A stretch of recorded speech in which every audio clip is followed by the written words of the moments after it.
You said never let me go.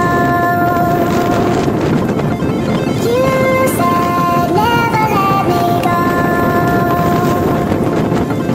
You said never let me go. You said never let me go. You said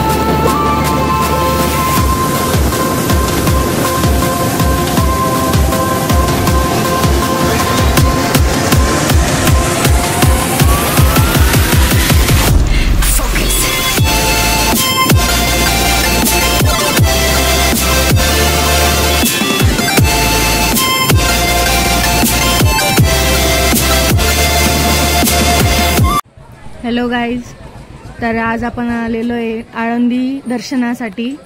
तर आम्ही आलो आहे, पुण्याहून आलो आणि आळंदीला आलो। तर आता आपण बघितलं की कुठल्या रस्त्याने आलो वगैरे। तर आम्ही गाडी पार्क वगैरे केली आहे आणि या आळंदीला देवाची आळंदी म्हणतात, कारण की भरपूर काही आळंदी पण आहेत, म्हणजे 2-3 आणि आपण इथे याच्यामध्ये बघू शकतात की भरपूर काही पूजा सामग्रीचे दुकानं आहेत आणि आज भाविकांची गर्दी पण जरा जास्त दिसते, कारण की आता जवळ पुढच्या महिन्यात लगेच आपली आषाढी एकादशी येणार आहे। आषाढी एकादशीच्या दिंडीसाठी मेन दिंडी इथूनच निघते, म्हणून खूप सारी गर्दी पण आहे। तुम्ही बघू शकता का काही सगळ्या प्रकारचे आपण पूजा सामग्री आहेत, जसं वट पौर्णिमेची पूजा पण आहे आता लगेच। आणि बघा हे हार वगैरे, फुलमाळा, कुंकू, अष्टगंध, आता बघा इथे दिसत आहे तुम्हाला खूप खूप प्रकारच्या माळा पण आहे, लहानपासून मोठ्यापर्यंत कुंकू, अष्टगंध, पेढा आहे आणि अजून संत ज्ञानेश्वर महाराजांची मूर्ती। तर आपल्याला इथे प्रतिमा वगैरे, माळ, फुलमाळा दिसते इथे लहान मोठ्या सगळ्या प्रकारच्या, अजून तुळशी माळा दिसत आहे, तर पेढे वगैरे सर्व काही दिसतंय, कुंकू, हळद, अष्टगंध। आता चला आपण जाऊ मंदिराच्या द्वाराकडे, आपल्याला मंदिरात जायचंय। तर आपल्याला इथे दिसत असणार की भरपूर सारे दुकानही आहेत इथे पूजा सामग्रीचे आणि भरपूर सारे लोकही, भाविकही आलेले आहेत आणि भाविक फक्त पुण्याचे नसून तर भरपूर ठिकाणाहून, भरपूर लांब लांबून भाविक आलेले आहेत। तर हे बघा आपल्याला इथे प्रसाद भंडार पण दिलेला आहे आणि त्याच्याच समोर आपण आता एक आपल्याला पण आतमध्ये घेऊन जाण्यासाठी प्रसाद घेऊ। तर आपल्याला दिसतंय की ते महाद्वार बाजूलाच आहे, तर आपण इथून या दादांकडून घेऊ। आता बघू, आता यांच्याकडे आता प्रत्येकही ठरलेलं असतं की कसं द्यायचं काय नाही, आणि तिथेच आपल्याला चप्पल स्टँड पण दिसतंय, म्हणजे आपण जिथून काही घेऊ तर तिथे आपण चप्पलही काढू शकतो। तर बघा आता इथे हे पण काही भरपूर मोठं दुकान दिसतंय की जिथे सर्व काही लावलेलं दिसतंय मला, लहान मुलांची खेळणी, फुलमाळा, तुळशीमाळा, प्रसाद जसं रेवडी, खडीसाखर, अजून फुटाणे। तर हे बाबा बघा, आणि अजून तिथे कुंकू, आपल्याला सगळं काही दिसतंय, अजून ज्ञानेश्वर माऊलींची प्रतिमा, मूर्ती, सगळं काही। तर बघा मी पण घेतलेलं आहे आता यांच्याकडून, तर यांनी आम्हाला 100 रुपीजला दिलेलं आहे। तर आता त्या 100 रुपीजमध्ये त्यांनी आम्हाला दिलं आहे की पेढे दिले, हे बघा पेढे दिलेले, चिरंजीव दाणे दिले आहेत, अजून तुळशीच्या मंजिरा, काही सुटी फुलं आणि फुलमाळ पण दिलेली त्यांनी। तर आपण बघा आता जाऊ, आता आपल्या मंदिरामध्ये जायचे। तर आपल्याला हा मुख्य द्वार आहे, महाद्वार म्हणतात याला। तर इथे महाद्वारावर त्यांनी माहिती दिलेली आहे की हे महाद्वार आहे आणि हे पूर्ण दगडी काम आहे, पूर्ण काही दगडाचंच आहे हे। तर इथे बघू शकता की बाहेरही खूप साऱ्या मूर्ती बनवल्या आहेत त्यांनी पूर्ण दगडामध्ये कोरून वगैरे। आणि इथे मंदिरातून फर्स्ट एंट्री करण्यासाठी आपल्याला बघा इथे कासव दिसतंय। तर आता आपण जाऊ त्या कासवाला फूल चढवू, कासवाचा पाया पडू। तर प्रत्येक मंदिरात जाण्याआधी कासवाचा पाय पडायचा असतो, तर आपणही कासवाचा पाय पडू। तर आता आपण कासवाचा पाय पडून मध्ये घुसलो तर बघा पूर्ण काही हे दगडी कामाचं मंदिर आहे, पूर्ण दगडाचं मंदिर आहे, खूप प्राचीन मंदिर आहे हे आळंदीचं ज्ञानेश्वर माऊलींचं। आणि महाद्वारातून डाव्या साईडला आपण आल्यानंतर पहिलंच गरुड मंदिर आहे। तर आपण बघू शकता हे गरुड मंदिर, आणि इथे गरुड देवांची आहे पूजा। आणि आपल्याला आपण काय काय घेतलेलं आहे मी तुम्हाला एकदा परत दाखवते। नारळ घेतलंय मी 30 रुपयाला, त्याच्यासोबत रेवडी घेतलेली आहे, पेढे घेतलेले आहे, काही सुटी फुलं आहेत, हे बघा पेढे आहेत, सुटी फुलं आहेत, फुलमाळा आहे आणि तुळशीचे मंजिरे पण दिले त्यांनी, थोडी तुळशीचे मंजिरे, तुळशीची पानं आपल्याला चढवायला लागतात। तर हे बघा मी हे संपूर्ण 130 मध्ये घेतलेलं आहे। तर आता मी हे घेऊन जाते आता मंदिरात, आणि गरुड मंदिराचा पाया पडला। गरुड मंदिरात आपण काही फुलं वगैरे ठेवली होती. तर आता हे बघा आपल्याला दिसत असेल, हे गरुडांची मूर्ती तिथे ठेवलेली आहे. आता इथून पुढे जाऊ आपण डाव्या साईडलाच. तर बघा आपल्याला इथे खूप मोठं मंदिर आहे हे, आणि खूप मोठं मंदिर आहे. इथे भरपूर प्रकारची झाडंही आहेत मध्ये, की कारण त्यांचं काहीतरी वैशिष्ट्य आहे. हे दिसत असेल इथे औदुंबराचं झाड दिसतंय आपल्याला. तर त्याचंही वैशिष्ट्य त्यांनी इथे लावलेलं होतं, की हे औदुंबराचं झाड चांगलं असतं, पवित्र असतं. तर बघा भरपूर काही लोक त्या औदुंबराला पाया पडून जात आहेत. तर त्याचंही काहीतरी मोठं वैशिष्ट्य आहे. तर हे बघा इथे आपल्याला दिसत असेल, तर इथे लिहिलेलं आहे त्यांनी पूर्ण काही, की याचं काय वैशिष्ट्य आहे. आणि त्याच्याच पुढे आपल्याला मारुती मंदिर दिसतंय. तर हे बघा आपले बजरंगबलींची इथे मूर्ती आहे. तर आपणही बजरंगबलींना फूल वगैरे चढवून पाया पडू. आणि दरवाजाच्या उजव्या साईडला एक सुवर्ण पिंपळ म्हणून एक पिंपळाचं झाड आहे. हे झाड खूप प्राचीन आहे. तर इथे त्यांनी लिहिलेलं आहे की ह्या झाडाचं वैशिष्ट्य म्हणजे की सर्वश्रेष्ठ श्री ज्ञानेश्वर महाराजांच्या मातोश्रीने 1.25 लाख प्रदक्षिणा घातल्या आहे. आणि हेच ते पिंपळाचं झाड आहे, की ते प्राचीन सुवर्ण पिंपळ म्हटलं जातं, कारण की त्यांच्या मातोश्रीने पूर्ण 1.25 लाख प्रदक्षिणा पूर्ण कंप्लीट केलेल्या होत्या. आणि इथे पिंपळाच्या झाडाजवळ आपल्याला दिसतंय की महादेवाचं शिवलिंग पण आहे. आणि इथे त्यांनी सण वगैरे सगळं काही लिहिलेलं आहे, कधी झालंय कधी नाही. हे बघा इथे सगळे लोक शिवलिंगावर पाणी टाकतायत, फूल टाकतायत, काही बेलपत्र टाकतायत. आता आपणही आता ह्या सुवर्ण पिंपळाला प्रदक्षिणा घालूया. तर हे बघा आपल्याला दिसत असेल तर की एवढं प्राचीन असूनही हे झाड पूर्ण हिरवगार दिसतंय. अजून खूप वैशिष्ट्य आहे याचंही, की एवढ्या दिवसापासून असंच आहे. आणि आता इथे बघा इथे त्यांनी एक ज्योत पण लावलेली आहे, म्हणजे भरपूर सारे लोक तिथे अगरबत्ती, कोणी काही आणलं असेल कापूर वगैरे तर ते पेटवतायत. आपणही त्याचा पाया पडून घेऊया, प्रणाम करून घेऊया. तर हे दिसत असेल तुम्हाला किती हिरवगार झाड आहे इथे. आणि हे बघा इथे थोडं मंदिराच्या बाहेरच बघा किती भाविक बसलेले आहेत. तर खूप लांब लांबून लोक आलेले असतात. तर ते बघा आता बसलेले आहेत, काही कीर्तन चालू आहे इथे पाठीमागे, तर ते ऐकता पण आहे, बसलेले आहेत. कोणी निवांत बसलंय, कोणी काय. आणि हे बघा तिथेच पिंपळाच्या झाडाजवळ त्यांनी एक पुस्तक विक्री केंद्र आहे. पुस्तक विक्री केंद्र आणि देणगी केंद्र, जर कोणाला काही देणगी द्यायची असेल तर ते पण देऊ शकता. आणि इथे खूप सारे धार्मिक पुस्तके पण दिलेली आहेत. तर हे बघा धार्मिक ग्रंथ, धार्मिक पुस्तके, तर हे बघा लोक. आणि आता आपण चला जाऊया मंदिरामध्ये पाया पडण्यासाठी. तर आपण इथे दर्शन रांगेसाठी जाण्याचा मार्ग आहे हा.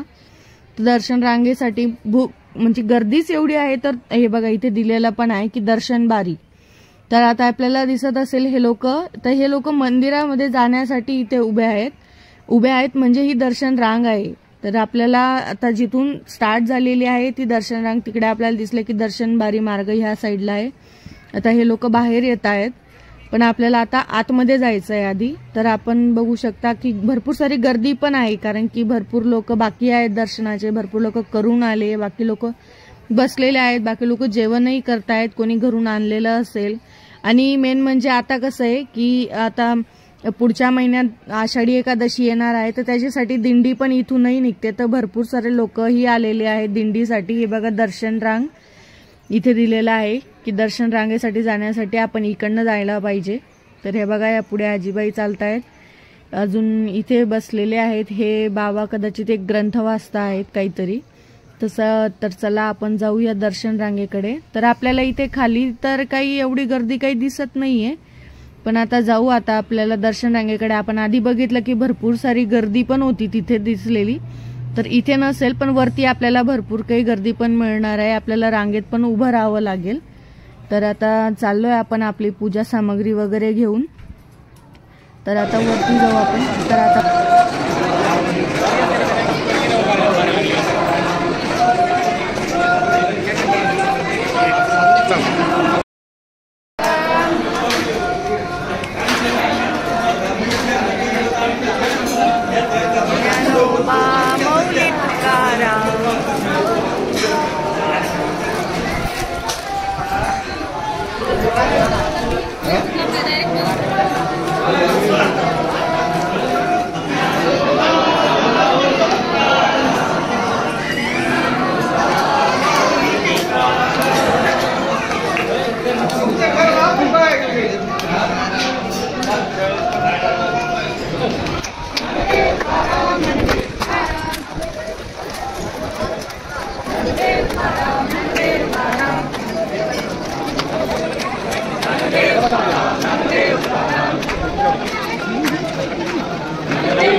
तर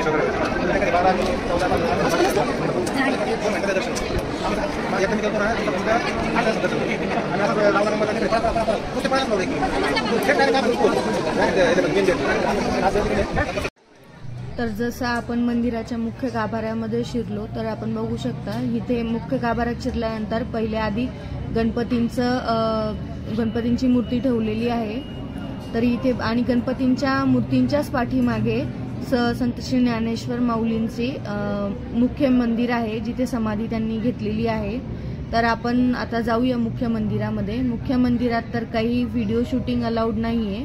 तर आपण बघू शकता की आम्ही इथे मुख्य मंदिराकडे पोहोचण्यात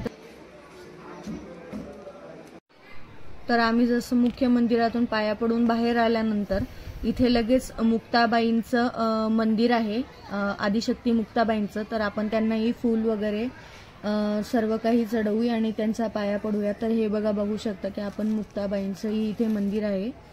तर इथे आल्यानंतर इथे बाहेर एक त्यांनी पूर्ण काही जे पण ज्ञानेश्वर माऊलींचं आहे त्यांनी दिलेलं आहे की त्यांनी ज्ञानेश्वर माऊलींची वारी सारखं दिलेलं आहे. विठ्ठल दिलेत की जसं ते नेहमी विठ्ठलाचे नामस्मरण करायचे आणि पुढे त्यांची वाली मूर्ती ठेवलेली आहे की ते ध्यानमध्ये बसलेले आहेत म्हणून असं करून. तर इथे बघू शकता की इथेही भरपूर लोक पाया पडण्यासाठी आलेत आणि इथे पुढे त्यांचं समाधीसाठी त्यांनी अभंग पण जो आहे तो इथे त्यांनी लिहिलेला आहे की जसं आपण वाचू शकता की देव निवृत्ती वगैरे. आणि इथे पुढे सिद्धेश्वर मंदिर आहे. तर मंदिराच्या गाभाऱ्यात तर काही आपल्याला व्हिडिओ शूटिंग अलाउड नाही आणि आम्ही आता बाहेर आलो. तर बाहेर आल्यानंतर इथे मी सांगितलं होतं की औदुंबराचं झाड आहे. तर इथेच एकनाथ महाराजांचाही पार म्हटला जातो ते औदुंबराच्या झाडाजवळ. तर आपण तिथेही पाय पडूया. इथे बघू शकता की किती सुंदर प्रकारे सगळं काही आहे. आता बाहेर आल्यानंतर आम्ही चाललोय इंद्रायणी घाटाकडे. इंद्रायणी घाटाकडे जाण्यासाठी आपल्याला तिथेच मंदिरापासून एक मार्ग आहे. तर आपण बघू शकता की इंद्रायणीकडे घाटाकडे जातानाही भरपूर सारे दुकानं आहेत. दुकानांमध्ये खूप साऱ्या गोष्टी पण दिलेल्या आहेत, जसं तुळशीमाळा, पेढे, कुंकू, अष्टीगंध, तर फुलमाळा वगैरे असं सगळं काही दिलेलं आहे. खेळणी लहान मुलांची, इथे धागे दोरे, हे बघा इथे बँगल्स आहेत भरपूर साऱ्या, लेडीज शॉपिंगसाठी पण आहे. तर इथे बघू शकता आता इथेही भरपूर लोक आहेत. इथे बघा हे पुस्तकालय दिलेलं आहे. इथे सगळ्या प्रकारची बुक्स आहेत, जसं ज्ञानेश्वरी, भगवद्गीता, गुरुचरित्र असे भरपूर प्रकारचे पुस्तकं आहेत. बाकीचे अजून चाणक्य नीती वगैरे असे पण पुस्तकं बघितले मी इथे. तर हे बघा इथे खेळणी वगैरे सगळं काही दिलेलं आहे. माळा, प्रतिमाही खूप सुंदर सुंदर आहे तिथे आणि मूर्तीही दिलेल्या आहेत. तर बघा आता इथे गर्दी पण भरपूर आहे, जे सगळे लोक इंद्रायणी घाटाकडेच जात आहेत इंद्रायणी घाट बघण्यासाठी, इंद्रायणी देवी नदीचे दर्शन करण्यासाठी. तर बघा इथे पेढे पण भरपूर आहेत, पेढ्यांचे प्रकारही भरपूर आहेत इथे. तर इथे बघू शकता तुम्ही की आपण आता चाललेलो आहे. तर इथे एक कासव पण दिलेला आहे, म्हणजे इंद्रायणी घाटाकडून आल्यानंतर मंदिराकडे जाताना आपल्याला इथेही कासव लागतो. तर आपण तिथे आता कासवाकडून पुढे आल्यानंतर बघा आता चाललोय आपण इंद्रायणी घाट. इथे समोर दिसतंय आपल्याला. तर आता आपण जाऊ पुढे. तर आता चला आता आलोय आपण आता इंद्रायणी घाट. हा बघू शकता आपण इंद्रायणी घाटावरही किती गर्दी आहे. खूप सारे इथे खाली बसलेले दुकानं वगैरे पण आहेत, खेळणी वगैरे. तर बघा किती भाविकांची किती गर्दी जमलेली आहे. तर आता जून महिन्यापासूनच ते आता सर्व भाविक इथे जमा होतात, जशी पालखी निघणार आहे. आणि जुलैमध्ये आषाढी एकादशीच्या वेळेपर्यंत ते पंढरपूरपर्यंत पोहोचून जातात.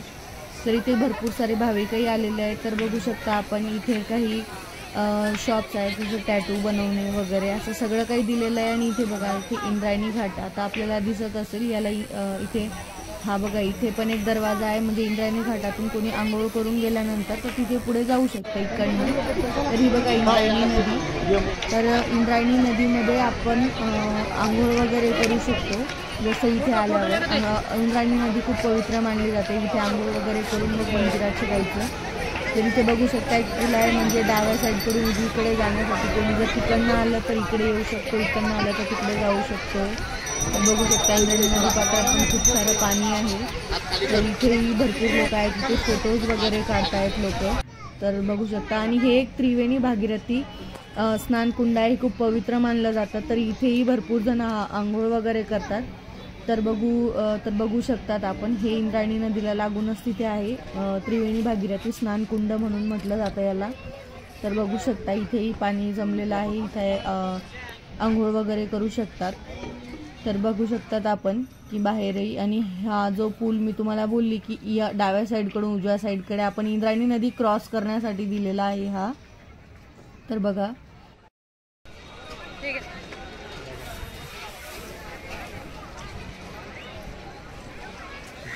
कसं वाटतंय? छान आहे.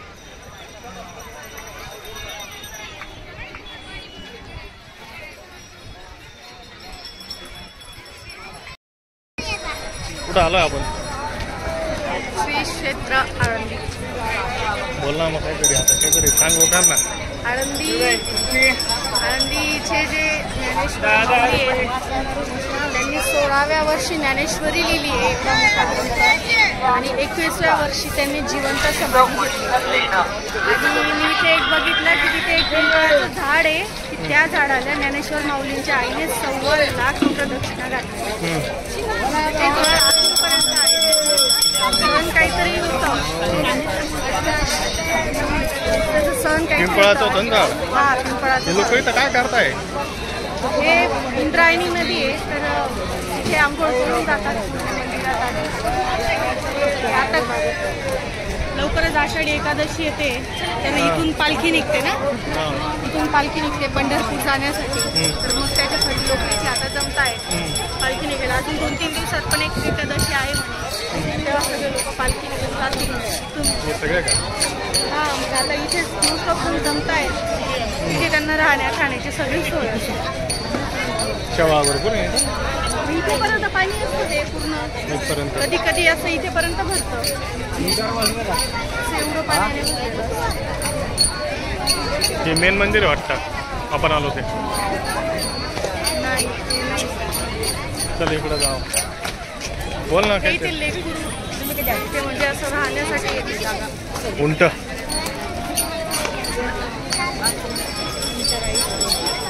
कमाल राईड. चल कसं वाटतंय इकडे लेडीज?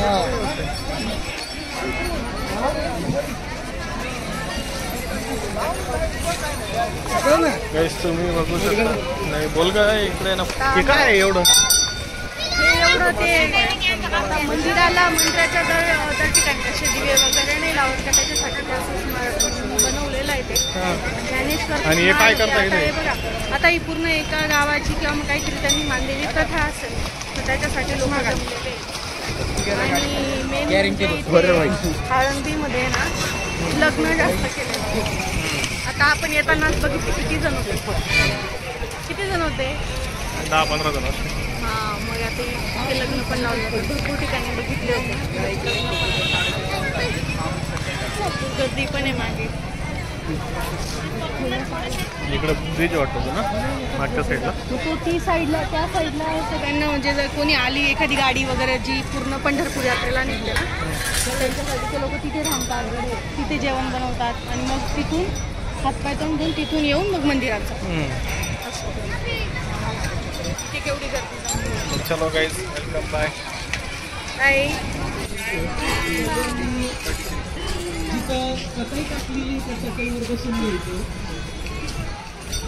काय चाय